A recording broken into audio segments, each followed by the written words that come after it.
ಓಂ ಆಪ್ಯಾಯಸ್ವ ಸಮೇತು ತೇ ವಿಶ್ವತಃ ಸೋಮವೃಷ್ಣಿಯಂ ಭವಾವಾಜಸ್ಯ ಸಂಗತೆ. ಓಂ ದಧಿಶಂಕತುಷಾರಾಭಂ ಕ್ಷೀರೋದಾರ್ಣವ ಸಂಭವಂ ನಮಾಮಿ ಶಶಿನಂ ಸೋಮಂ ಶಂಭೋರ್ಮುಕುಟಭೂಷಣಂ. ಶ್ರೀ ಗುರುಭ್ಯೋ ನಮಃ. ಹರಿ ಓಂ. ಆತ್ಮೀಯ ಪ್ರಿಯ ಪ್ರೇಕ್ಷಕ ಮಿತ್ರರೇ, ನಿಮ್ಮೆಲ್ಲರ ಜೀವನ ಸುಖಕರ, ಸಮೃದ್ಧಿಕರ, ಲಾಭಕರವಾಗಿರಲಿ ಅಂತ ನನ್ನ ಆರಾಧ್ಯ ದೇವಿ ಹೊರನಾಡು ಅನ್ನಪೂರ್ಣೇಶ್ವರಿಯ ಪಾದಗಳಿಗೆ ನಮಸ್ಕರಿಸ್ತಾ, ಪ್ರಿಯ ಪ್ರೇಕ್ಷಕ ಮಿತ್ರರೇ, ಮಾರ್ಚ್ ತಿಂಗಳು 3ನೇ ತಾರೀಕು 2026ರಲ್ಲಿ ಮಾರ್ಚ್ 3ನೇ ತಾರೀಕು ನಿಮಗೆ ಚಂದ್ರಗ್ರಹಣ ಅನ್ನುವಂಥದ್ದು ನಡೀತಾ ಇದೆ. ಇದು ನಮ್ಮ ಭಾರತ ದೇಶಕ್ಕೆ ಇದೆ. ಹಾಗಾದ್ರೆ 12 ರಾಶಿಗಳಿಗೆ ಯಾವ ರೀತಿಯಾದಂಥ ಪ್ರಭಾವ ಬೀರುತ್ತೆ? ಸರಿ, ಹಾಗಾದ್ರೆ ಯಾವ್ಯಾವ ರಾಶಿಗೆ ಹೇಗಿದೆ? ಮೊದಲು ನಾವು ಸಿಂಹ ರಾಶಿಯಿಂದನೇ ತಗೊಳ್ಳೋಣ, ಯಾಕಂದ್ರೆ ಗ್ರಹಣ ಪೀಡಿತ ಆಗೋದು ಅದೇ ರಾಶಿಗೆ. ಸಿಂಹ ರಾಶಿಯವರಿಗೆ ಚೆನ್ನಾಗಿರೋದಿಲ್ಲ. ಸಿಂಹ ರಾಶಿಯವರು ಖಂಡಿತ ಪರಿಹಾರ ಮಾಡ್ಕೋಬೇಕು. ಎಲ್ಲಾದ್ರೂ ದೇವಸ್ಥಾನಗಳಲ್ಲಿ ಇತ್ಯಾದಿಗಳು ಹೋಮ ಹವನ ಇತ್ಯಾದಿಗಳು ಮಾಡ್ತಾರೆ. ಅಲ್ಲಿ 150 ರೂಪಾಯಿ 300 500 ಈ ಥರದ ಚಾರ್ಜಸ್ ಇಟ್ಟಿರ್ತಾರೆ. ನೀವು ಅಲ್ಲೂ ಪರಿಹಾರ ಮಾಡ್ಕೋಬೇಕು. ಸಾಧ್ಯವಾದಷ್ಟು ನೀವು ಅಕ್ಕಿ ಮತ್ತೆ ಹುರುಳಿ ಈ ಎರಡನ್ನ ಧಾನ್ಯನ ದಾನ ಮಾಡಬೇಕು. ಸಿಂಹ ರಾಶಿಯವರು, ಎಲ್ಲ ರಾಶಿಯವರು ದಾನ ಮಾಡಬೇಕು, ಎಸ್ಪೆಷಲಿ ಸಿಂಹ ರಾಶಿಯವರು ಮಾಡಬೇಕು. ಅದಾದ್ಮೇಲೆ ಕನ್ಯಾ ರಾಶಿಯವರು, ಅವ್ರಿಗೂ ಅಶುಭ ಇದೆ. ಕನ್ಯಾ ರಾಶಿಯವರಿಗೆ 12ನೇ ಮನೆ ಆಗುತ್ತೆ. ಸಿಂಹ ರಾಶಿಯವರಿಗೆ ಸ್ವಲ್ಪ ಸಿಕ್ಕಾಪಟ್ಟೆ ಕೋಪ ಜಾಸ್ತಿ ಬರುತ್ತೆ ಈ ಸಂದರ್ಭದಲ್ಲಿ. ಇನ್ನು 15 ದಿನ 30 ದಿನಕ್ಕೂ ಇದರ ಪ್ರಭಾವ ಇರುತ್ತೆ. ಹಾಗೆ ಕನ್ಯಾ ರಾಶಿಯವರಿಗೆ 12ನೇ ಮನೆಯಲ್ಲಿ ಗೋಚರ ಆಗ್ತಿರೋದ್ರಿಂದ ಸ್ವಲ್ಪ ಲಾಸ್ ಆಗುವಂಥ ಸಾಧ್ಯತೆಗಳು ಹೆಚ್ಚಾಗಿ ಕಾಣ್ತಾ ಇದೆ. ಹಾಗಾಗಿ ಸಾಧ್ಯವಾದಷ್ಟು ಸ್ವಲ್ಪ ಹಣದ ಲಾಸ್ ಆಗದೆ ಇದ್ದಂಗೆ ಬ್ಯಾಲೆನ್ಸ್ ಮಾಡಿ, ಯಾರನ್ನು ನಂಬಕ್ಕೆ ಹೋಗ್ಬೇಡಿ. ತುಲಾ ರಾಶಿಯವರಿಗೆ ಅತ್ಯಂತ ಶುಭ ಫಲ. ಈ ಗ್ರಹಣದಿಂದ ಯಾವುದೇ ಪೀಡಿತ ಇಲ್ಲ.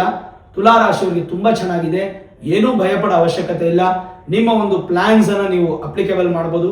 ಅದರಿಂದ ಯಾವುದು ನಿಮಗೆ ತೊಂದರೆ ಆಗಲ್ಲ. ವೃಶ್ಚಿಕ ರಾಶಿಯವರು ತುಂಬಾ ಚೆನ್ನಾಗಿರುತ್ತೆ. ಈ ಗ್ರಹಣದ ಪ್ರಭಾವ ವೃಶ್ಚಿಕ ರಾಶಿಯವರ ಮೇಲೆ ಬೀರೋದಿಲ್ಲ. ವೃಶ್ಚಿಕ ರಾಶಿಯವರಿಗೆ ಸಂತೋಷ, ಸಡಗರ, ಸಂಭ್ರಮ ಎಲ್ಲ ಸಿಗುತ್ತೆ. ಈ ಗ್ರಹಣ ಪ್ರಭಾವ ಮುಂದೆ 15 ದಿನ ಅಥವಾ 30 ದಿನ ವೃಶ್ಚಿಕ ರಾಶಿಯವರಿಗೆ ಏನು ಭಯ ಇಲ್ಲ. ಇನ್ನು ಧನುರಾಶಿಯವರಿಗೆ ಖಂಡಿತವಾಗ್ಲೂ ಸಮಸ್ಯೆ. ಯಾಕಂದ್ರೆ 9ನೇ ಮನೆಯಲ್ಲಿ ರಾಶಿಯಿಂದ 9ನೇ ಮನೆಯಿಂದ ಶುಭ ಕಾರ್ಯಗಳಿಗೆ ಅಡ್ಡಿ ಆಟಂಕ ಆಗೋದು, ಶುಭ ಕಾರ್ಯಕ್ಕೆ ಸಂಬಂಧಪಟ್ಟಂತ ವಿಳಂಬ ಆಗೋದು, ಮಾನಸಿಕ ವ್ಯಥೆ ಆಗೋದು, ಆಮೇಲೆ ಯಾರಿಂದ ಆದ್ರೂ ಸ್ವಲ್ಪ ಮನಸ್ಸಿಗೆ ಬೇಸರ ಆಗೋ ರೀತಿಯಾಗಿ ಮಾತಾಡ್ಬಿಡೋದು, ನಿಮಗದು ಸಹಿಸ್ಕೊಳ್ಳೋಕ್ಕಾಗದೆ ನೀವು ಕೋಪ ಮಾಡಿಕೊಂಡು ಜಗಳ ಆಡೋದು, ಈ ಥರದ್ದೆಲ್ಲ ಸಾಧ್ಯತೆ ಇರುತ್ತೆ. ಧನುರಾಶಿಯವರು ಪರಿಹಾರ ಮಾಡ್ಕೋಬೇಕು. ಇನ್ನು ಮಕರ ರಾಶಿಯವರಿಗೆ 8ನೇ ಮನೆ ಆದ್ರಿಂದ ವಾಹನ ಅಪಘಾತಗಳು ಅಥವಾ ವಾಹನದಿಂದ ತೊಂದರೆ ಆಗುವಂಥದ್ದು, ಒಡೆದಾಟಗಳು, ಜಗಳಗಳು, ಈ ಥರದ್ದೇನಾದ್ರೂ ಆಗುವ ಸಾಧ್ಯತೆಗಳು ಮಕರ ರಾಶಿಯವರಿಗೆ ಇರುತ್ತೆ. ಆಮೇಲೆ ಅದೃಷ್ಟ ಕಮ್ಮಿ ಆಗೋದು, ಈ ಥರದ್ದೆಲ್ಲ ಭಯ ಬರುವಂಥದ್ದು, ಇದೆಲ್ಲ ಮಕರ ರಾಶಿಯವರು ಬರೋದ್ರಿಂದ ಮಕರ ರಾಶಿಯವರು ಕಂಪಲ್ಸರಿ ಪರಿಹಾರ ಮಾಡ್ಕೋಬೇಕು, ಧಾನ್ಯ ದಾನ ಮಾಡಬೇಕು. ಇನ್ನು ಕುಂಭ ರಾಶಿಯವರಿಗೆ 7ನೇ ಮನೆಯಲ್ಲಿ ಗ್ರಹಣ ಒಂದು ಸಂಭವಿಸ್ತಾ ಇರೋದ್ರಿಂದ ಕುಜ, ಬುಧ, ರಾಹು, ಸೂರ್ಯ 4 ಗ್ರಹಣ ಕುಂಭ ರಾಶಿಯಲ್ಲಿ ಇರೋದ್ರಿಂದ ಕಂಪಲ್ಸರಿ ನಿಮಗೆ ಆರೋಗ್ಯದಲ್ಲಿ ತೊಂದರೆಗಳು ಬರುವಂಥದ್ದು, ಶತ್ರುಬಾಧೆ ಜಾಸ್ತಿ ಆಗಿ ಕೋಪ ಜಾಸ್ತಿ ಬರುವಂಥದ್ದು, ಸ್ವಲ್ಪ ಅಡೆತಡೆಗಳು ಜಾಸ್ತಿ ಆಗುವಂಥದ್ದು. ಎಸ್ಪೆಷಲಿ ಯಾವುದೇ ಡಿಸಿಷನ್ಸ್ ನ 15 ದಿನದಲ್ಲಿ ತಗೊಳಕ್ ಹೋಗ್ಬೇಡಿ. ಯಾವುದೇ ಮೇಜರ್ ಡಿಸಿಷನ್ಸ್ ನೀವು ತಗೊಂಡ್ರು ಕೂಡ ಖಂಡಿತ ಅದು ನಿಮಗೆ ಸಪೋರ್ಟ್ ಅಂತೂ ಖಂಡಿತ ಮಾಡಲ್ಲ. ಇನ್ನು ಮೀನ ರಾಶಿಯವರಿಗೆ ಈ ಒಂದು ಗ್ರಹಣದ ಪ್ರಭಾವ ಅನ್ನುವಂಥದ್ದು ಹೆಚ್ಚಿರಲ್ಲ. 6ನೇ ಮನೆ ಆದ್ರಿಂದ ನಿಮಗೆ ಗ್ರಹಣ ಸಂಭವಿಸಿದ ಯಾವುದೇ ತೊಂದರೆಗಳು ಬರಲ್ಲ. ಗ್ರಹಣ ಪ್ರಭಾವ ಅನ್ನುವಂಥದ್ದು ನಿಮಗೆ ಹೆಚ್ಚಿನ ಸಂಖ್ಯೆಯಲ್ಲಿ ತೊಂದರೆ ಮಾಡದೇ ಇರತಕ್ಕಂಥದ್ದು. ಮೀನರಾಶಿಯವರು ಯಾವುದೇ ಭಯ ಪಡೋ ಅವಶ್ಯಕತೆ ಇಲ್ಲ. ಯಾವುದೇ ದಾನ ಧರ್ಮ ಪೂಜೆ ಪರಿಹಾರಗಳು ಬೇಕಿಲ್ಲ. ಇನ್ನು ಮೇಷ ರಾಶಿಯವರಿಗೆ ಈ ಒಂದು ಗ್ರಹಣದ ಪ್ರಭಾವ ಇರುತ್ತೆ. 5ನೇ ಮನೆಗೆ ಅಪ್ಲಿಕೇಬಲ್ ಆಗೋದ್ರಿಂದ ಮಕ್ಕಳಿಂದ ಸ್ವಲ್ಪ ಜಗಳಗಳು ಬರ್ಬೋದು ಅಥವಾ ಸಂತಾನಕ್ಕೆ ಸ್ವಲ್ಪ ತೊಂದರೆ ಆಗ್ಬೋದು. ಇದೆಲ್ಲ ನೆಕ್ಸ್ಟ್ 15 ಡೇಸ್ ಅಥವಾ ನೆಕ್ಸ್ಟ್ 30 ಡೇಸ್ಗೆ ಅಪ್ಲಿಕೇಬಲ್ ಆಗುವಂಥದ್ದು. ಮೇಷರಾಶಿಯವರಿಗೆ ಸ್ವಲ್ಪ ಹುಷಾರಾಗಿರಬೇಕು. ಆಸ್ತಿ ತಗಾದೆಗಳಾಗುವಂಥದ್ದು ಮತ್ತೆ ಅಣ್ಣ ತಮ್ಮಂದ್ರ ಜಗಳ ಆಗುವಂಥದ್ದು ಇದೆಲ್ಲ ಆಗುವಂಥ ಸಾಧ್ಯತೆ. ಇನ್ನು ವೃಷಭ ರಾಶಿಯವರಿಗೂ ಕೂಡ 4ನೇ ಮನೆಯಲ್ಲಿ ಗ್ರಹಣ ಸಂಭವಿಸ್ತಾ ಇರೋದ್ರಿಂದ ಸ್ವಲ್ಪ ಅಪಘಾತಾದಿ ದೋಷಗಳು ಮತ್ತೆ ವಾಹನದಿಂದ ಬೇಸರ ಆಗೋದು, ಬೇರೆಯವರು ವಾಹನ ಕೊಟ್ಟು ಆಕ್ಸಿಡೆಂಟ್ಸ್ ಆಗೋದು, ಮಾತೃಕೋಪ ಅಂದ್ರೆ ತಾಯಿಯಿಂದ ಸ್ವಲ್ಪ ಕೋಪ ನಿಮ್ಮ ಮೇಲೆ ಬೀಳುತ್ತೆ, ತಾಯಿ ಜೊತೆ ಜಗಳ ಆಗುವಂಥದ್ದು, ಸುಖ ಕಡಿಮೆ ಆಗುವಂಥದ್ದು, ಇದೆಲ್ಲ ನೆಕ್ಸ್ಟ್ 15 ಡೇಸ್ 30 ಡೇಸ್ ನಿಮಗೆ ಅಪ್ಲಿಕೇಬಲ್ ಆಗುತ್ತೆ. ನೀವು ಕೂಡ ಪರಿಹಾರ ಮಾಡ್ಕೋಬೇಕು. ಇನ್ನು ಮಿಥುನ ರಾಶಿಯವರಿಗೆ ಅದ್ಭುತವಾಗಿರುತ್ತೆ. ಮಿಥುನ ರಾಶಿಯವರಿಗೆ 3ನೇ ಮನೆಯಲ್ಲಿ ಗ್ರಹಣ ಸಂಭವಿಸ್ತಿರೋದ್ರಿಂದ ಒಳ್ಳೆ ಧೈರ್ಯ, ಸಾಹಸ, ಅಭಿವೃದ್ಧಿ, ಸಂತೋಷ, ಸಂಭ್ರಮ, ಸಡಗರ ಇದೆಲ್ಲ ನಿಮಗೆ ಮಿಥುನ ರಾಶಿಯವರಿಗೆ ಪ್ರಾಪ್ತಿ ಆಗುತ್ತೆ. ಯಾವುದೇ ಕೆಲಸ ಕೈ ಹಾಕರು ಕೂಡ ಈ ಗ್ರಹಣ ನಿಮಗೆ ನೋಡಿ, ಒಂದು ಗ್ರಹಣನು ಶುಭ ಕೊಡುತ್ತೆ ಅಂತ ನೀವು ಯಾವತ್ತಾದ್ರೂ ತಿಳ್ಕೊಂಡಿದ್ದೀರಾ? ಖಂಡಿತ ಕೊಡುತ್ತೆ. ಮಿಥುನ ರಾಶಿಯವರಿಗೆ ಗ್ರಹಣ ಫಲ ತುಂಬಾ ಚೆನ್ನಾಗೇ ಇರುತ್ತೆ. ಇನ್ನು ಕರ್ಕ ರಾಶಿಯವರಿಗೆ 2ನೇ ಮನೆಯಲ್ಲಿ ಗ್ರಹ ಸಂಭವಿಸ್ತಾ ಇರೋದ್ರಿಂದ ಗ್ರಹಣ ಮಾನಸಿಕ ಬಾಧೆಗಳು ಜಾಸ್ತಿಯಾಗಿ ಹಣದ ಒಂದು ಖರ್ಚು ಜಾಸ್ತಿ ಆಗುತ್ತೆ, ಮೋಸ ಹೋಗುವ ಸಾಧ್ಯತೆಗಳಿರುತ್ತೆ. ಆಮೇಲೆ ನಿಮ್ಮ ಮಾತಿಂದ ನಿಮಗೆ ಸ್ವಲ್ಪ ಬೇಸರ ಆಗುವಂತ ಸಾಧ್ಯತೆ, ಮತ್ತೆ ಕುಟುಂಬದಲ್ಲಿ ವ್ಯಾಜ್ಯಗಳು ಬರುವಂತ ಸಾಧ್ಯತೆ. ಹಾಗಾಗಿ ಕರ್ಕ ರಾಶಿಯವರು ಕೂಡ ಪರಿಹಾರ ಮಾಡಿಕೊಂಡು ದಾನ ಮಾಡಬೇಕಾಗುತ್ತೆ. ಇದು ತುಂಬಾ ಇಂಪಾರ್ಟೆಂಟ್. ನೋಡಿ, ಗ್ರಹಣ ಸಂಭವಿಸ್ತಾ ಇರ್ತಕ್ಕಂಥದ್ದು ಪೂರ್ವ ಫಲ್ಗುನಿ ನಕ್ಷತ್ರ ಸಿಂಹರಾಶಿಗೆ ನೇರವಾಗಿ 4 ಗ್ರಹ ದೃಷ್ಟಿ ಇದೆ. ಆ 4 ಗ್ರಹ ಯಾವುದಂದ್ರೆ ಒಂದು ಸೂರ್ಯ, ಇನ್ನೊಂದು ಕುಜ, 2 ಅಗ್ನಿ ತತ್ವಗಳು, ಇನ್ನೊಂದು ರಾಹು ಶಾಡೋ ಪ್ಲಾನೆಟ್, ಇನ್ನೊಂದು ಬುಧ ಪಾಪಗ್ರಹ ಜೊತೆ ಇದ್ರೆ ಪಾಪ ಫಲ, ಪುಣ್ಯ ಗ್ರಹ ಜೊತೆ ಇದ್ರೆ ಪುಣ್ಯ ಫಲ. 3 ಗ್ರಹನು ಪಾಪಗ್ರಹನೇ ಅಲ್ಲಿರೋದು. ರಾಹುನು ಪಾಪನೇ, ಸೂರ್ಯನು ಪಾಪನೇ, ಕುಜನು ಪಾಪಗ್ರಹನೇ, ಹಾಗಾಗಿ ಬುಧನು ಪಾಪಗ್ರಹನೇ. 4 ಪಾಪಗ್ರಹಗಳ ದೃಷ್ಟಿ ಇರೋದ್ರಿಂದ ಒಂದು ವ್ಯಾಪಾರ ವ್ಯವಹಾರದಲ್ಲಿ ತೊಂದರೆ ಆಗುತ್ತೆ.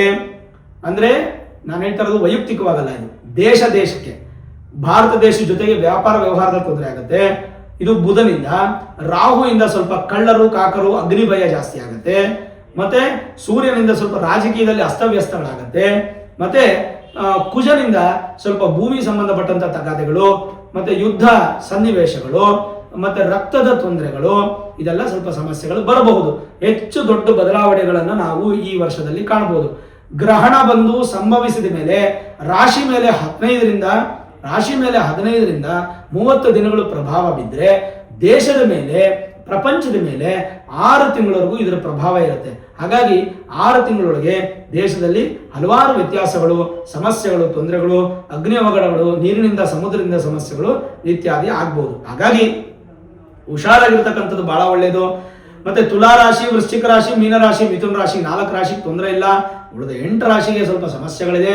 ಅದರಲ್ಲಿ ಮಧ್ಯಮ ಮತ್ತೆ ಅಧಮ ಫಲಗಳು ಇದೆ. ಆದರೆ ಪರಿಹಾರ ಮಾಡ್ಕೊಳ್ಳುವಂಥದ್ದು ಖಂಡಿತ ಪರಿಹಾರ ಮಾಡ್ಕೊಳ್ಳಿ. ಭಗವಂತ ನಿಮ್ಗೆ ಅನುಗ್ರಹ ಮಾಡ್ತಾನೆ. ಗ್ರಹಣಕ್ಕೆ ಭಯ ಪಡುವಂಥದ್ದು ಬೇಡ. ಇದು ಕೇವಲ ಮನುಷ್ಯನ ಮೇಲೆ ಡಿಸ್ಟರ್ಬೆನ್ಸ್ ಮಾತ್ರ ಮಾಡುತ್ತೆ. ಆದರೆ ದೇಶದ ಮೇಲೆ, ಪ್ರಕೃತಿ ಮೇಲೆ ಇದರ ಪ್ರಭಾವ ಹೆಚ್ಚಾಗುತ್ತೆ. ಮನೆಯಲ್ಲಿ ನಿಮ್ಮ ಶಾಸ್ತ್ರದ ಪ್ರಕಾರ ದರ್ಭೆಯನ್ನು ಹಾಕಿಡುವಂಥದ್ದು, ಹಳೆ ಆಹಾರನ ಯಾವುದು ಉಳಿಸೋದು ಬೇಡ. ಬೆಳಗ್ಗೆ 9:31 ಆಹಾರ ಸೇವನೆ ಮಾಡಿ.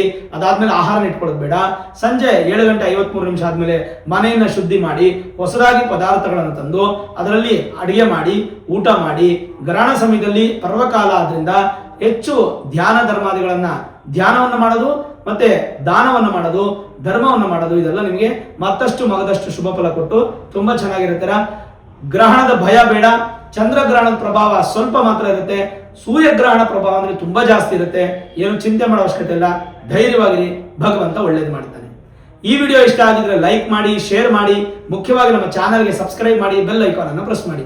ಪ್ರತಿನಿತ್ಯ ನಾನು ಪೂಜೆ ಮಾಡುವಂತಹ ನನ್ನ ಆರಾಧ್ಯ ದೇವಿ ಹೊರನಾಡು ಅನ್ನಪೂರ್ಣೇಶ್ವರಿಯ ಆಶೀರ್ವಾದ ಅನುಗ್ರಹ ಸದಾಕಾಲ ನಿಮ್ಮಲ್ಲಿರಲಿ ಅಂತ ಪ್ರಾರ್ಥನೆ ಮಾಡ್ತಾ, ಸರ್ವೇ ಜನಾಃ ಸುಖಿನೋ ಭವಂತು, ಸಮಸ್ತ ಸನ್ಮಂಗಳ ನಿಭವಂತು.